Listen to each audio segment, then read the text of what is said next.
Two times former IPL champions Kolkata Knight Riders is one of the most popular franchises in the history of Indian Premier League. The franchise, co-owned by Bollywood megastar Shah Rukh Khan, featured in the first match of the inaugural IPL season in 2008 against Royal Challengers Bangalore. The first IPL saw several big stars like Sourav Ganguly, Ricky Ponting, Brendan McCullum, Shoaib Akhtar, Umar Gul, David Hussey, Mohammad Hafiz playing for the Knight Riders. Former Kolkata Knight Riders assistant coach Joydeep Mukherjee walks down the memory lane. The Indian Premier League started, nobody was sure what this was going to be all about. What is it going to pan out? Nobody ever thought it's going to be as big as what it is today. But back in the day, part of the planning, the auction, the players you bought, everything was very unknown. And I can only speak for Kolkata because I've been with them from inception.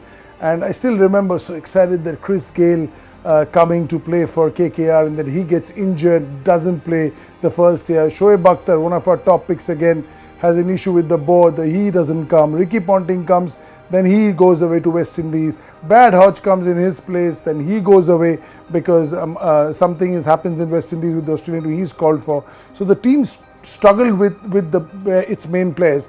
But just talking about the tournament, Devashish was outstanding. Nothing like this had ever happened in Indian cricket.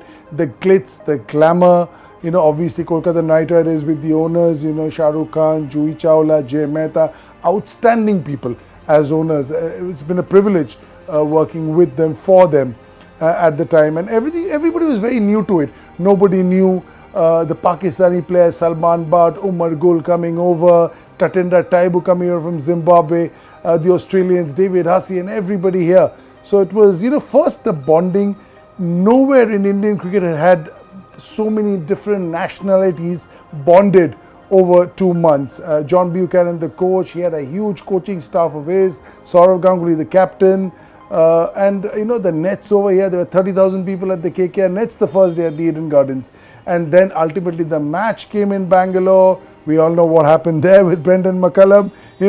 A tournament like this, the way it's panned out now, God had a plan. So obviously it started with that 158 because he knew this was going to be a blast, and he started it with a blast. Now he's of course the coach of the Kolkata Knight Riders. But just the glamour, the buzz for tickets before the game, after the game, the people thronging the team hotel. Then those were the days of the after party. So that went on for a long time. Of course, all that is a thing of the past. But there was so much of glitz and glamour. It was an outstanding period of Indian cricket to be involved with, and I consider myself very, very lucky. And it was all new to all of us. Joy Bhattacharya was the team director. I was there as part of the coaching staff. There was Jeet Banerjee who was working with the franchise as well, helping out. And also because it is a Mumbai office that was working in Kolkata. It's a Kolkata team, but they didn't have a base in Kolkata. So, we were the eyes and the ears of the franchise at that point in time because, they were new to the city and just to get a feel of the city. But the way they were embraced was worth watching. Still remember that black jersey. I still have it somewhere. I'll have to find it. This is the first time a lot of the domestic players and domestic coaches, including me, got involved with international players and international coaches.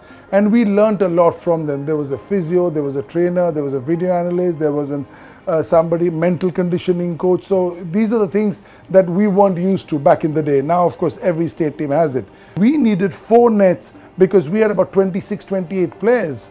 And so there was a net for the fast bowlers, net for the spinners, net for sidearm and bowling machine, and there was another net for knocking. So there were 4 nets working in tandem.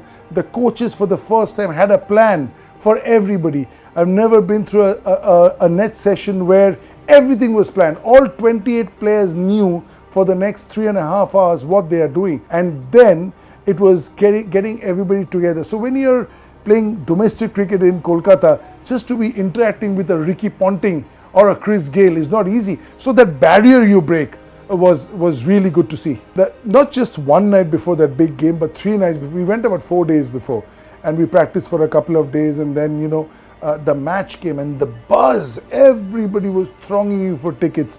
I mean, I remember Sourav dishing out tickets till he was getting onto the bus. And of course, the amount of people he knows and he has to oblige, I can feel for him.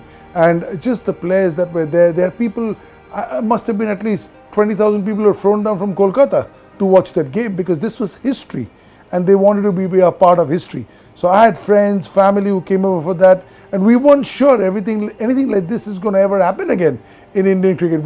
None of us knew it's going to last as long as it has, and now it looks like a permanent fixture. But at that point in time, if you can choose back, it looked like a one-off gig, or maybe a couple of seasons, then it'll go. Because before that, the ICL had died a slow death, so nobody was sure where this IPL would go. So while it lasted, everybody wanted to be a part of it, part of the glamour, the glitz, and history more so that we could talk 20 years down the line, as we are 15 years down the line. Only the good thing is that it's even bigger than what it was back then, and that is something that none of us had foreseen.